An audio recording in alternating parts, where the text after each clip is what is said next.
Welcome to video 2, Life Resilient to Challenges. Have you ever encountered a life challenge that was too much for you to cope with at a certain point in your life? Beyond daily stressors, life can throw us highly stressful, sometimes even traumatic experiences. Maybe it's a family issue, perhaps a major unexpected health problem, or it could be a surviving pandemic. We know that sometimes all of us encounter challenges greater than what we are capable of coping with at the moment. We could feel extremely stressed out, anxious, and depressed to the extent that it might be initially difficult to function. So the question is, when we are already in a negative state due to life events, what can help us move forward? That's what resilience is about. Resilience is often described as our ability to bounce back and beyond. Resilience is characterized by experiencing a life challenge and possibly adapting to it. Research links resilience to better mental health and well-being. How can we be more resilient? Research identifies several major factors, including coping, social support, financial resources, community involvement, and information communication. We addressed coping in video 1 of this module, while we also learned about social support in video 2 of the module about relationships. So now, let us focus on financial resources, community involvement, and information communication. First is financial resources. Often, we remain more stable as we encounter life's challenges if we are in a financially safe place. There are some key resources we want you to know. The University of Alberta has some student loans to ease financial burdens, including some options without interest. I will put the link to the website in the description of this video. Also, the same website contains information about various scholarships and hours. We also want to remind you that the U of A has free counseling services along with the mental health services called Empower Me. Second, community involvement also makes us more resilient against life events. We previously discussed the importance of community in relation to the need for belonging and social support. Now, we emphasize the value of being part of diverse communities. People in non-student communities can provide you with a different perspective on life's challenges you encounter, and they may have different resources to share. And leisure experiences can be useful for connecting with the people from different walks of life. For example, I used to play golf. Many golfers were older than me, so I made friends with more life experiences.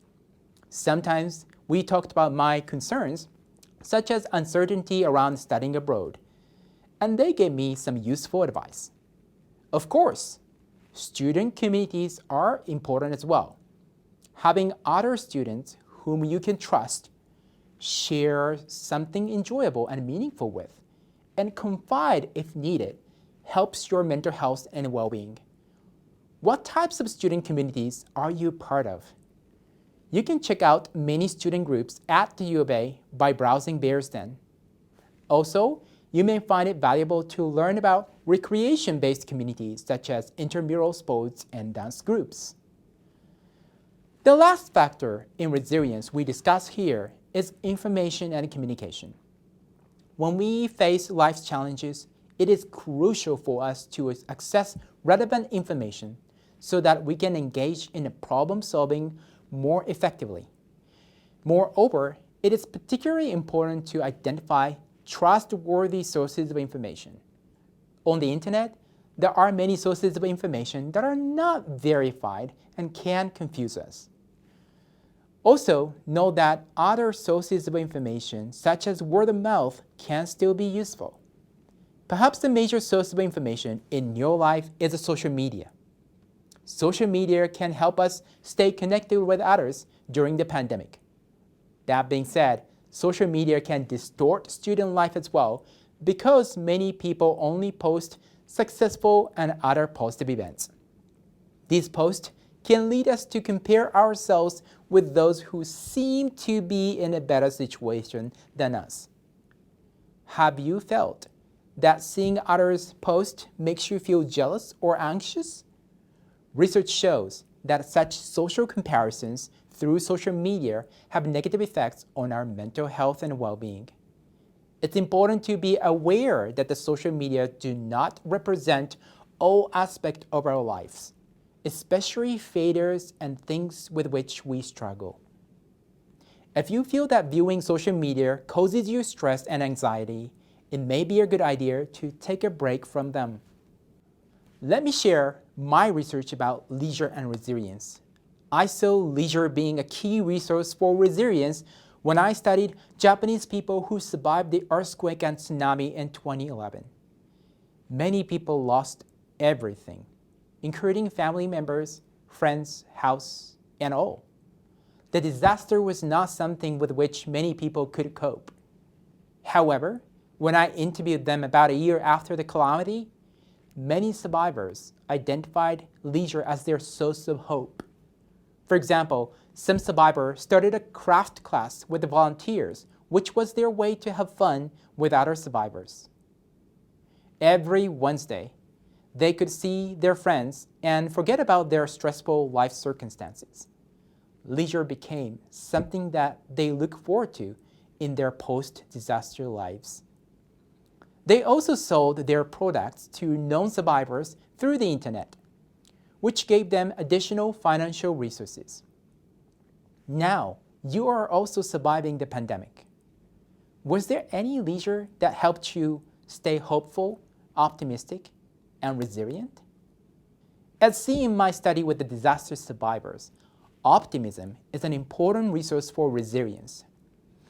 There is a concept called learned optimism, which identifies optimism or the tendency to see a situation positively and foresee a better future as a predictor of better health and well-being.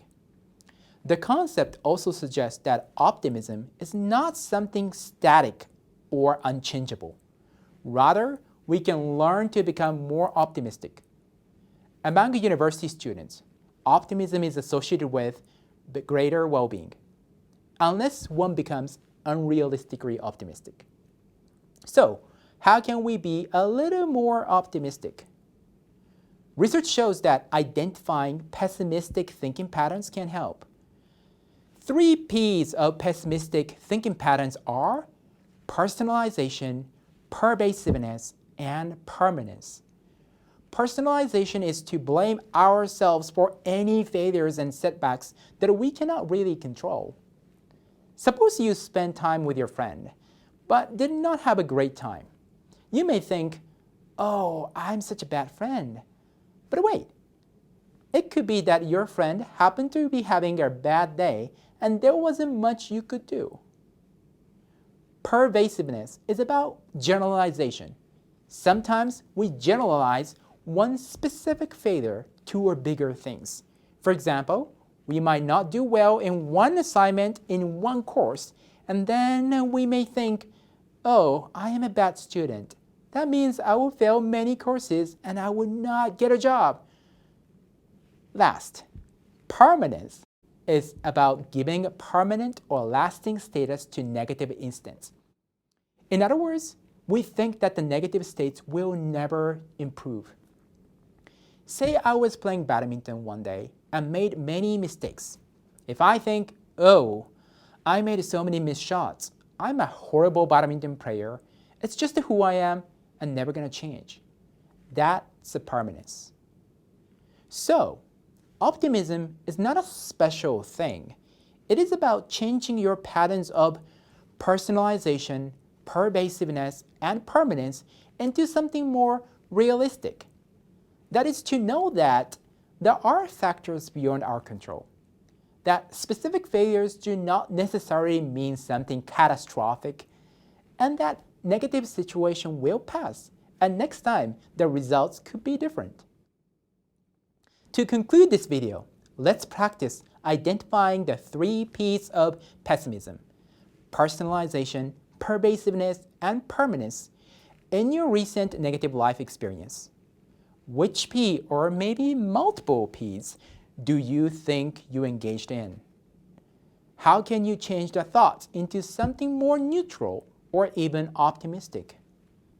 Note that having daily enjoyable leisure experiences could help us stay optimistic and even help us see potentially negative situations more positively.